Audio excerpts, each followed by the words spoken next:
The courtroom air felt different than the air outside. It was stale and cold, the kind of cold that made you want to pull your arms inside your t-shirt, even if you were wearing a sweater. Kira sat on a hard bench in the second row, her legs dangling just a few inches above the linoleum floor. She was 12 years old, but in this building, surrounded by high ceilings and serious faces, she felt about the size of a thumb. She swung her legs back and forth, a slow, rhythmic motion. It was the only thing she could do to stop her stomach from flipping over and over like a fish out of water. Next to her, her mother, Tasha, sat rigid as a statue. Tasha's hands were clasped so tightly in her lap that her knuckles had turned a pale, chalky white. She was staring straight ahead at the long table where the lawyers sat, but Kira knew her mother wasn't really seeing the wood or the microphones. She was looking at the man sitting on the other side of the room, the one in the gray suit that didn't quite fit his shoulders right. His name was Desmond. To the people in this room, he was a case number, a defendant, a statistic. But to Kira, he was the man who taught her how to ride a bike without training wheels. He was the man who always kept a pack of gummy bears in his glove box just for her. He was the closest thing to a father she had ever known. Kira looked over at him. Desmond was sitting still, his hands folded on the table in front of him. He looked tired. His eyes were usually bright and full of jokes, but today they were dim and fixed on the judge's bench. The light above him buzzed with a low, humming sound that seemed to drill into Kira's ears. It felt wrong for him to be sitting there, separated from her by a low wooden railing. He belonged on the other side, next to her mom, cheering for her at spelling bees or grilling burgers on a Sunday afternoon. The judge, an older man with glasses that slid down his nose, shuffled some papers. The sound of the pages turning echoed loudly in the quiet room. To Kira, the silence wasn't peaceful, it was heavy. It pressed down on her chest like a stack of books. Everyone in the room seemed to be holding their breath, waiting for something terrible to happen. On the other side of the aisle, a man in a dark blue suit stood up. He was the prosecutor. He had a sharp face and a voice that sounded like gravel crunching under shoes. He buttoned his jacket and walked toward the jury box, his eyes scanning the 12 men and women sitting there like they were old friends he hadn't seen in a while. "Ladies and gentlemen," the prosecutor started, his voice smooth but hard. "This isn't a complicated story, it's a story about choices, bad choices." Kira stopped swinging her legs. She gripped the edge of the bench. Her fingers dug into the cold metal underneath the paint. The prosecutor pointed a finger toward Desmond. It wasn't a polite point. It was a jab, like he was trying to poke a hole in the air between them. The defendant, Mr. Desmond Carter, made a choice on the evening of October 14th. He chose to walk into a convenience store on the east side. He chose to threaten a clerk. He chose to take money that didn't belong to him. Kira wanted to scream. She wanted to jump up and tell them that Desmond wasn't even on the east side that night. He was at her house, helping her fix a leaky faucet in the bathroom because the landlord wouldn't answer the phone. He was kneeling on her bathroom floor in a t-shirt and jeans, not wearing a hoodie and robbing a store. But the words were stuck in her throat, caught in a knot of fear. The prosecutor kept talking. He used big words, asterisk premeditated asterisk, asterisk aggravated asterisk, intent. He talked about the neighborhood where the store was located, using a tone that made it sound like a war zone. He talked about Desmond's background, twisting the story of his life until it sounded like a checklist of reasons to be afraid. He didn't talk about how Desmond volunteered at the community center on Saturdays. He didn't talk about how he worked 2 jobs to pay for his little sister's nursing school. He just painted a picture of a man the jury should be scared of. Tasha let out a small, shaky breath beside Kira. She reached out and grabbed Kira's hand, squeezing it tight.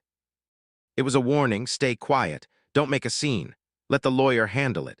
But their lawyer, a young woman with a messy bun and a stack of disorganized notes, looked overwhelmed. She was flipping through folders, her eyes darting back and forth. She looked like she was drowning in paperwork. Every time the prosecutor spoke, she seemed to shrink a little further into her chair. It felt like the whole room was tilting, sliding downhill toward a cliff, and nobody was hitting the brakes. Kira watched the jury. She watched an older woman in a red sweater shake her head slightly. She watched a man in a denim jacket cross his arms and furrow his brow, staring at Desmond like he was a bug under a microscope. They were believing the prosecutor. They were buying the story. The realization hit Kira like a splash of cold water. It didn't matter what the truth was. It only mattered what the story sounded like. And right now, the story was that Desmond was a villain.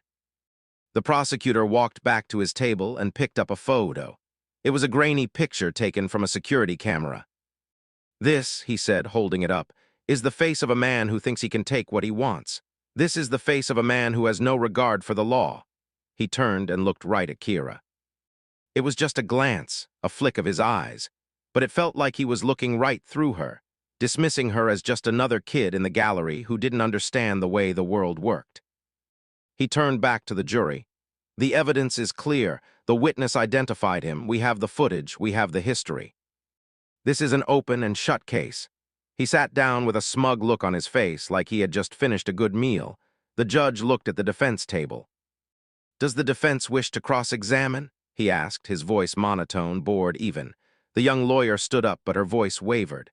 "Your Honor, we maintain that the identification was flawed. The lighting was poor. Mr. Carter has an alibi, but, the judge asked, raising an eyebrow. We are still compiling the evidence, Your Honor." Kira's heart sank. Still compiling? Desmond had been with her. She was the evidence. Why wasn't she telling anyone? Why was she just sitting here? She looked at Desmond again. He kept his head high, but she saw his jaw tighten. He was scared. For the first time in her life, Kira saw genuine fear in his eyes. He was looking at the judge, then at the lawyer, then at the door. He looked like a trapped animal. The judge sighed and looked at the clock on the wall. "We will recess for 15 minutes, he announced. He banged his gavel, a sharp crack that made Kira flinch. "Court is in recess." The noise level in the room suddenly rose. People started talking, chairs scraped against the floor, and the bailiff stood up to stretch. The jury filed out through a side door. But Kira didn't move. She felt glued to her seat. Her mother stood up, pulling her arm gently. "Come on, baby," Tasha whispered. "Let's get some water." Kira stood up, but she didn't look at the door. She looked at the defense table. Desmond had turned around. He was looking at his lawyer, his face desperate, his mouth moving quickly. He was trying to explain something, but the lawyer was looking at her phone, typing something rapidly. Kira felt a heat rising in her chest. It wasn't just fear anymore. It was anger. It was a hot, bubbling feeling that started in her stomach and spread to her fingertips. This wasn't fair. This wasn't right. This wasn't how the world was supposed to work.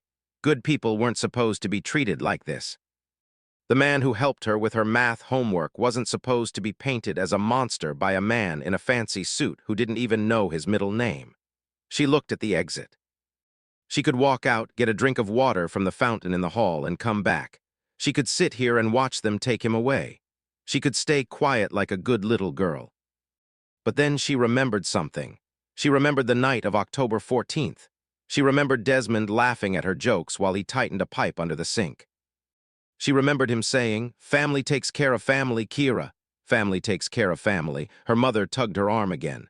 "Kira, let's go." Kira pulled her arm back. It wasn't a hard pull, but it was firm. Tasha stopped and looked down at her daughter, confused. "What is it?" Kira didn't answer. She looked from her mother to the man in the gray suit. Desmond looked up just then, and his eyes met Kira's. He didn't smile this time. He just looked at her with those sad, tired eyes. He shook his head slightly, a silent message. Don't. Stay out of it. He was trying to protect her. Even now, with his life on the line, he was trying to protect her from the scary world of judges and prosecutors. But Kira realized something in that split second. Sometimes, being family means you have to be the brave one. The room was starting to empty. The judge had already left through a door behind his high desk. The prosecutor was laughing with a colleague near the window. The air still smelled of floor wax and tension. It was now or never. Kira took a deep breath, filling her lungs with that cold, stale air. She felt her heart beating against her ribs faster and faster, like a drum. She looked at the empty witness stand. It was a lonely chair, sitting in the middle of the room, waiting for someone to sit in it and tell the truth. Her mother leaned down, worry creasing her forehead. "Kira, honey, you're shaking." "Are you okay?" Kira looked up at her mother. Her voice was small, but it was steady. "I can't let them take him, Mom." Before Tasha could grab her hand again, Kira took a step forward, then another. She stepped out of the row of benches and into the main aisle. Her sneakers squeaked on the polished floor. The sound was loud in the half-empty room. A few people who were still packing up their bags stopped and looked at her. The bailiff, a tall man with a radio on his hip, turned his head. Kyra kept her eyes locked on the judge's empty chair, and then on the court reporter who was typing something on a small machine. She didn't know exactly what she was going to do yet, but she knew she couldn't walk out that door. She couldn't leave Desmond in that gray suit, all alone, while the walls closed in on him. She took another step, her small frame standing in contrast to the massive flag hanging on the wall. The room felt huge, but Kyra felt a strange, new feeling taking over. It was the feeling of truth pushing against the lies. She stopped in the center of the room, right where the prosecutor had stood just moments ago. And she waited for the silence to come back. The memory of that visit 3 weeks ago washed over Kyra like a wave, pulling her out of the cold courtroom and back into the small, crowded visiting room at the county jail. It felt like a lifetime had passed since then, but in her mind, it was as clear as a photograph left out in the sun. The visiting room was a square box painted a dull green color that was supposed to be calming, but just looked tired. It smelled like strong cleaning chemicals, mixed with the scent of vending machine coffee and nervous sweat. There were rows of plastic chairs bolted to the floor, and the room was filled with the low hum of dozens of conversations happening all at once. Mothers holding babies, wives holding hands, children sitting on knees. It was a room full of people trying to pretend that everything was normal, even though they were sitting in a place designed to keep their loved ones locked away. Kyra had walked in holding her mother's hand that day. Tasha was nervous, her eyes darting around the room, checking the guards, checking the clock. But Kyra only had eyes for the row of stools near the far wall. That was where the inmates sat, separated from the public by a thick sheet of reinforced glass. Desmond had walked out from the back room wearing a tan jumpsuit that was too big for him. It made him look smaller than he really was, shrinking his broad shoulders into a shape that didn't seem right. When he saw Kyra, his face didn't show the fear or the anger that she had seen on the faces of some of the other men. He tried to smile. It was a weak smile, a little wobbly around the edges, but it was meant just for her. He sat down on the stool and picked up the black phone receiver attached to the wall by a silver cord. Kyra let go of her mother's hand and rushed forward, scrambling onto the stool on her side. She grabbed her own receiver, her fingers slipping a little on the smooth plastic. "Hey, Peanut," Desmond said. His voice sounded tinny and small through the speaker, stripped of its usual deep warmth. "You doing your homework?" "I did it already," Kyra said, pressing her forehead close to the glass. She wanted to reach through to touch his hand, but the glass was cold and unyielding. It was the kind of cold that stayed on your skin even after you pulled away. "Desmond, why are you in here? Mom said they think you robbed that store." Desmond looked down for a second. He rubbed his chin where a patchy stubble was growing in. When he looked back up, his eyes were serious. "It's a mistake, Kyra, a big mistake. They got the wrong guy. I was with you, remember? I was fixing that sink." "I know," Kyra insisted, her voice rising. A woman sitting next to them glanced over, then looked away. I told the police officer at the house." But he looked at me like I was lying. He looked at me like I didn't know what time it was. Desmond sighed, a long, slow breath that fogged up the glass for a second. "Some people see what they want to see, Peanut. They look at me and they don't see a man fixing a sink. They see something else. Something that scares them." Kyra felt that hot anger again, the same feeling she had in the courtroom. It wasn't fair. "I saw the real guy," she whispered, leaning closer to the speaker. "On the news, Mom had the news on, they showed the video, it was grainy, but I saw him."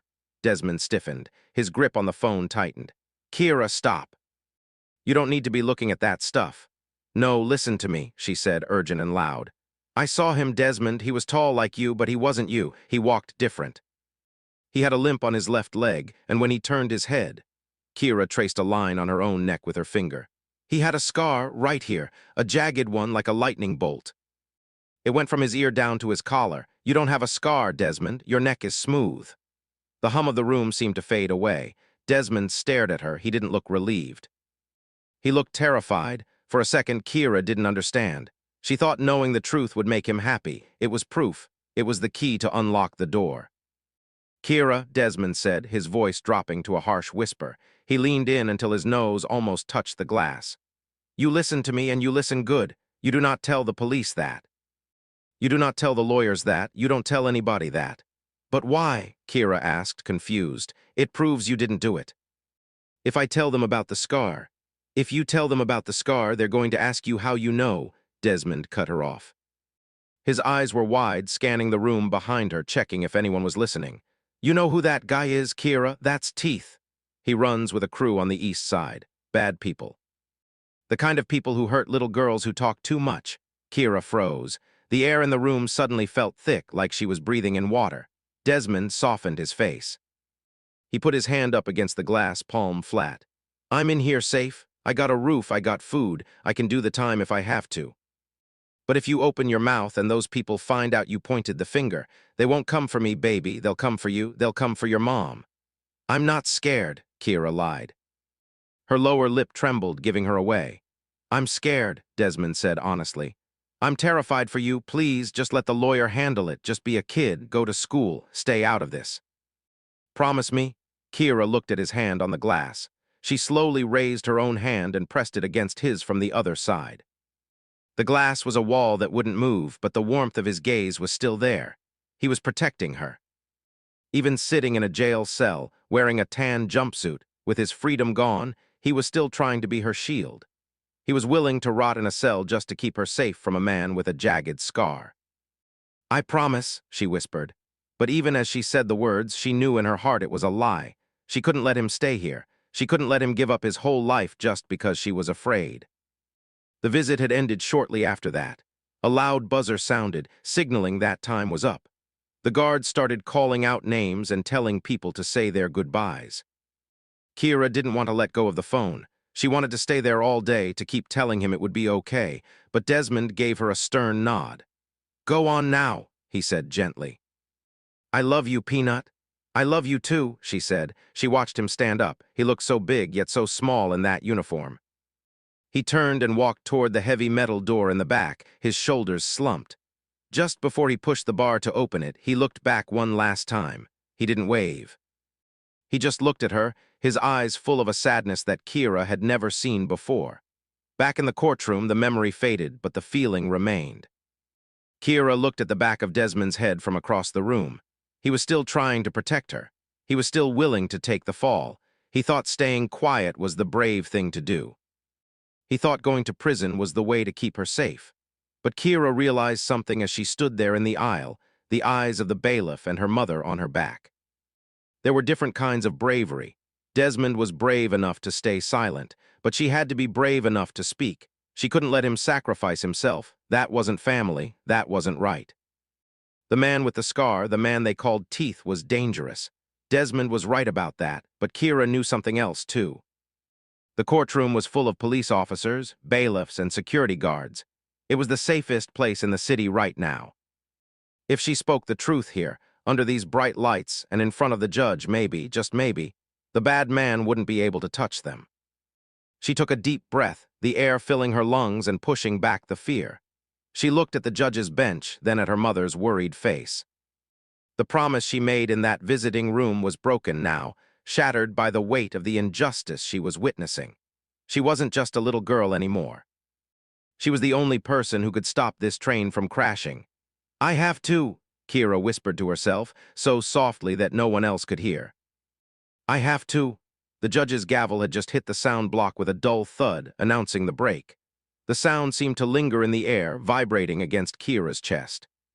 Court is in recess, the judge said, his voice carrying that bored, tired tone again. He stood up, his chair scraping softly against the floor, and began to gather his papers. All around Kira, the room exhaled.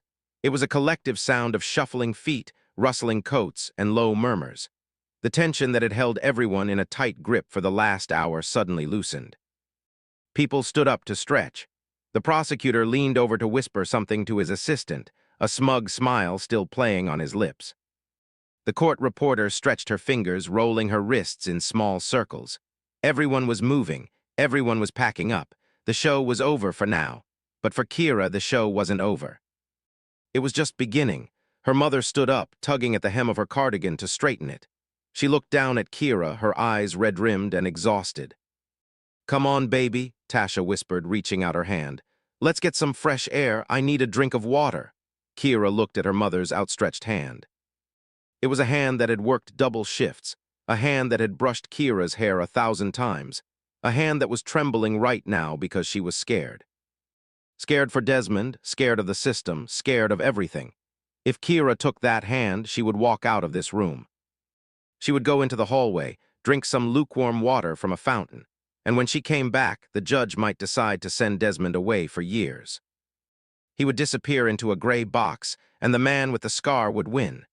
Kira's feet felt like they were glued to the linoleum floor. Her sneakers, worn at the heels, seemed to root themselves right there in the center of the aisle. Kira, Tasha asked, her voice pitching up slightly in confusion. What is it? We have to go. Kira looked past her mother toward the front of the room. The bailiff was already moving to open the side door for the jurors.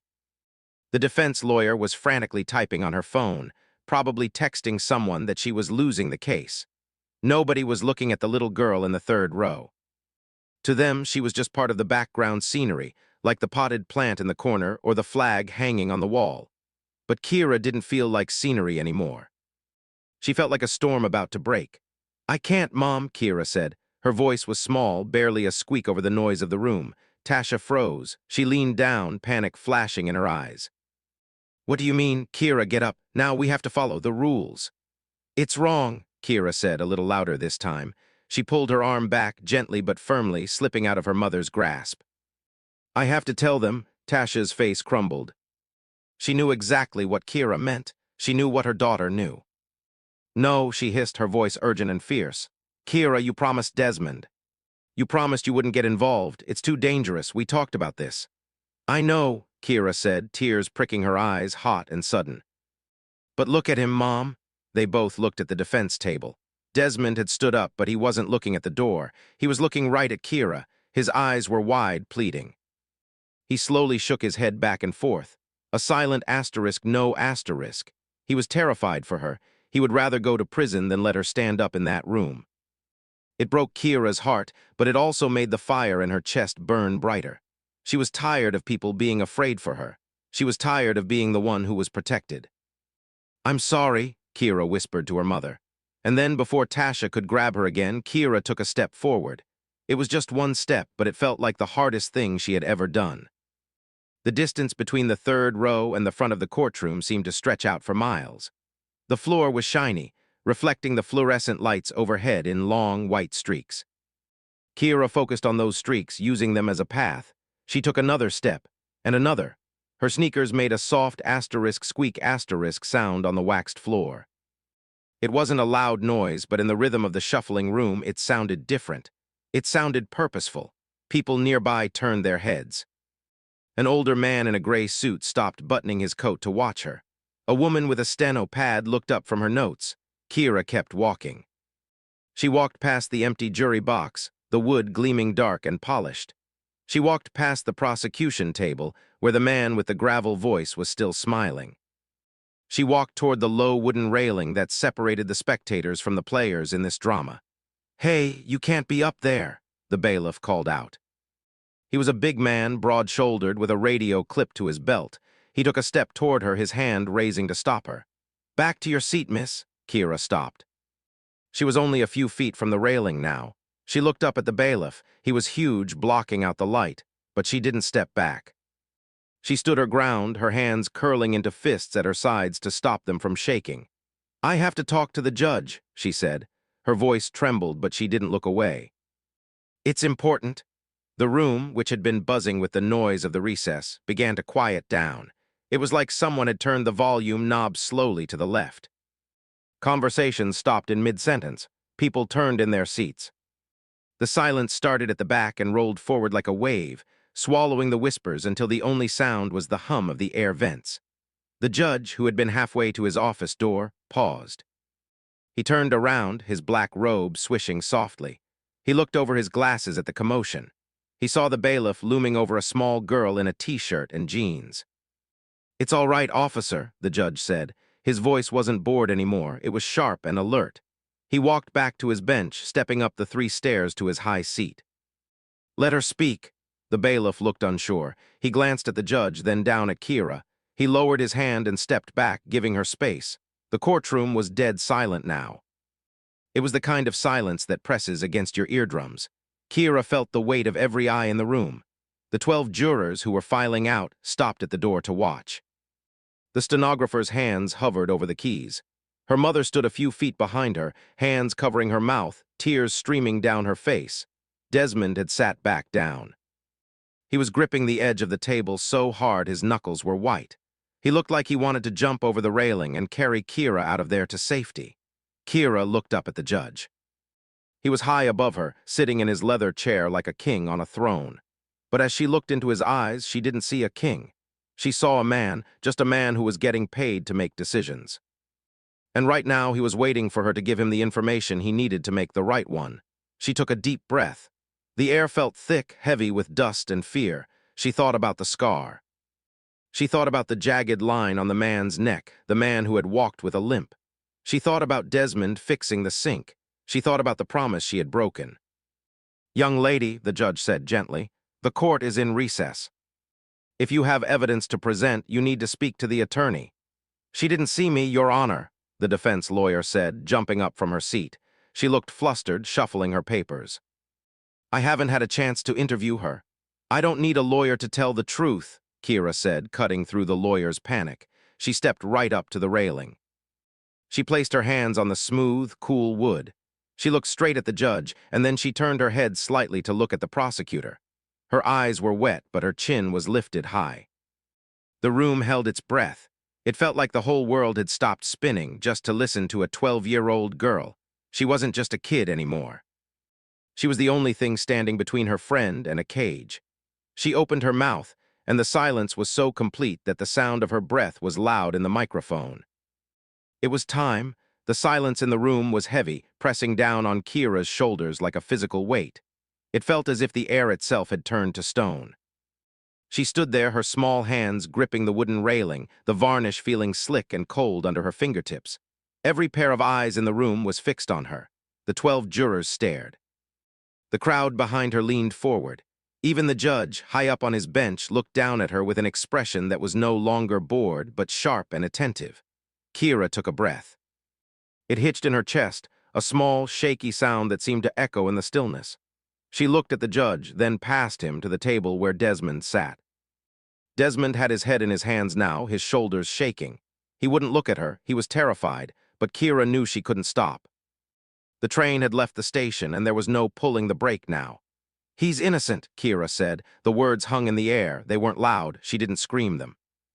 She said them with a clarity that was startling for a 12-year-old. It was the kind of voice that cut through noise and confusion, straight to the bone. The judge leaned forward. His chair creaked softly, the only sound in the vast room.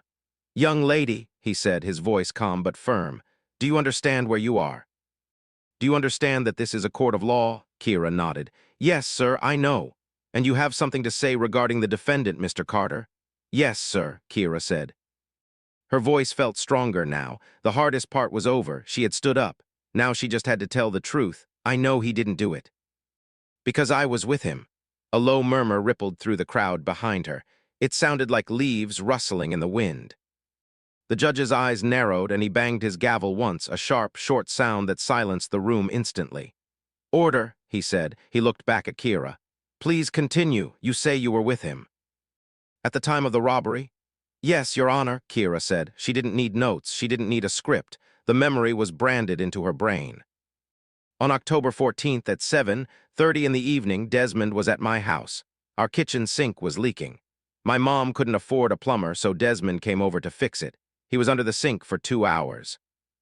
He got water all over his shirt. He didn't leave until after 9:00. The news said the robbery happened at 8:15. The prosecutor shot up from his chair like a jack-in-the-box. His face was red, his eyes wide. He pointed a finger at Kira, though he was careful not to point it directly at the judge. "Objection, Your Honor, this is highly irregular. This is a witness who has not been sworn in, who is not on the list, and who is clearly a child being coached by the defense. This is hearsay." The judge looked at the prosecutor, then back at Kira. He adjusted his glasses. "Sit down, Mr. District Attorney," he said quietly. I want to hear what she has to say. He turned his attention back to Kira. Young lady, do you swear to tell the truth, the whole truth, and nothing but the truth? Kira looked him straight in the eye. I do, sir. I swear on my life, the prosecutor scoffed, shaking his head. He whispered something to his assistant, a harsh hiss that carried across the room. Kira ignored him. She looked at the judge again. It's not just the sink, sir, Kira said. Her hands tightened on the railing. I saw the video. Mom watched it on the news the next morning. I saw the man who robbed the store. The defense lawyer, the young woman who had looked so defeated just minutes ago, suddenly stood up. She looked alert now, her eyes wide with hope. Your Honor, the witness is identifying the perpetrator.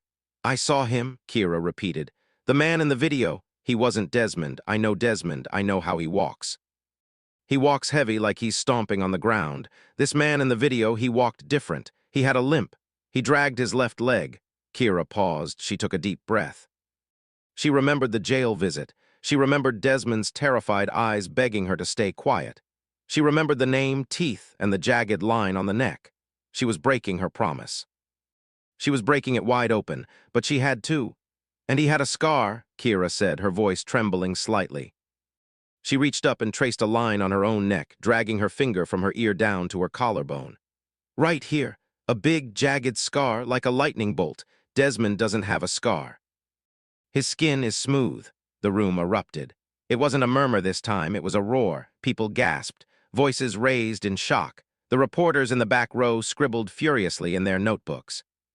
The jurors looked at each other, their eyes wide, mouths moving in silent conversation. The judge slammed his gavel down harder this time. Bang, bang, order. I will have order in this court. But the prosecutor was shouting now, his smooth facade cracking. Your Honor, this is absurd. The video evidence was inconclusive. The police report states that the perpetrator's face was covered. There is no mention of a scar. The witness is fabricating details. I am not lying, Kira shouted back. It burst out of her loud and fierce. The room went quiet again, shocked by the outburst from the small girl. Tears were streaming down her face now, hot and fast. I saw it. When he turned his head, the camera caught it for just a second. It's there, you just have to look. The judge stared at Kira for a long moment. He looked at her tear-streaked face, her trembling hands, her fierce, unwavering eyes. He saw the truth there. It was raw and unpolished, but it was undeniably real. He slowly turned his gaze to the prosecutor. Mr. District Attorney, the judge said, his voice icy. Are you telling this court that you did not enhance the footage to check for identifying marks? The prosecutor stammered. We observed the footage, Your Honor. The quality was poor. We relied on the eyewitness account of the store clerk who identified Mr. Carter. The judge turned to the defense lawyer. Counselor, the young lawyer scrambled for her files. Your Honor, we requested the enhanced footage months ago. The prosecution denied it, stating it was unnecessary because the identification was solid, the judge sighed. He rubbed the bridge of his nose under his glasses. The power dynamic in the room had shifted. The prosecutor's confident leaning posture was gone. He was hunching over his table, shuffling papers frantically. The defense lawyer stood tall, a look of stunned relief washing over her face. Your Honor, the prosecutor said, his voice losing its gravelly edge, becoming high and thin. This child is clearly mistaken. She is a minor. She is emotionally involved. We cannot base a verdict on the testimony of a 12-year-old girl who saw a blurry video on the news. She is not mistaken, the judge said. He didn't shout. He spoke with a finality that was heavier than any shout. I have been on this bench for 30 years, Mr. Prosecutor. I know the sound of a lie, and I know the sound of a truth that has been waiting too long to be told. The judge looked at Kira. Young lady, you may step down from the railing. But do not leave this building. He turned to the bailiff. Bailiff, I want the security footage from the convenience store pulled immediately. I want the tech team to enhance the frame at the 45-second mark, focusing on the suspect's neck. Do it now. The bailiff nodded and reached for the phone on the wall. The judge looked back at the prosecutor. If there is a scar on that footage, Mr. Prosecutor, you and I are going to have a very long conversation about how you conduct your investigations. Kira let go of the railing.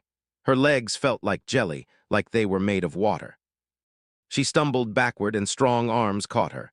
It was her mother. Tasha was crying too, holding Kira tight against her chest, burying her face in Kira's hair. "You did it, baby," Tasha whispered, her voice shaking. "You did it." Kira looked toward the defense table. Desmond had stood up. The fear was gone from his face. In its place was a look of pure, overwhelming gratitude. He looked at Kira, and he slowly nodded his head. It wasn't a nod of "thank you for saving me." It was a nod of "I hear you, and I am proud of you." He raised a hand, pressing it against the air where the glass used to be in the visiting room. Kira raised her hand back, mirroring him. The room was buzzing again, but it was a different kind of buzz. It wasn't the sound of condemnation anymore. It was the sound of possibility. The walls that had seemed so thick, the system that had seemed so unbreakable, had been cracked open by the voice of a child. The prosecutor sat down heavily in his chair, loosening his tie. He looked at the door, then at the judge, then at the empty seat next to him. He looked like a man who had just realized he was standing on a trapdoor. The judge banged his gavel one last time. "This court stands in recess for 1 hour. I expect that footage on my screen when I return, if what the young lady says is true." He didn't finish the sentence. He didn't need to. The implication hung in the air, electric and terrifying. The judge stood up and swept out of the room. The side door clicked shut, but the silence didn't return. The room was alive. Kira sat down on the bench, her mother's arm around her, watching the empty chair where the judge had sat. She had done it. She had spoken. Now, they just had to wait for the pictures to prove what her heart already knew.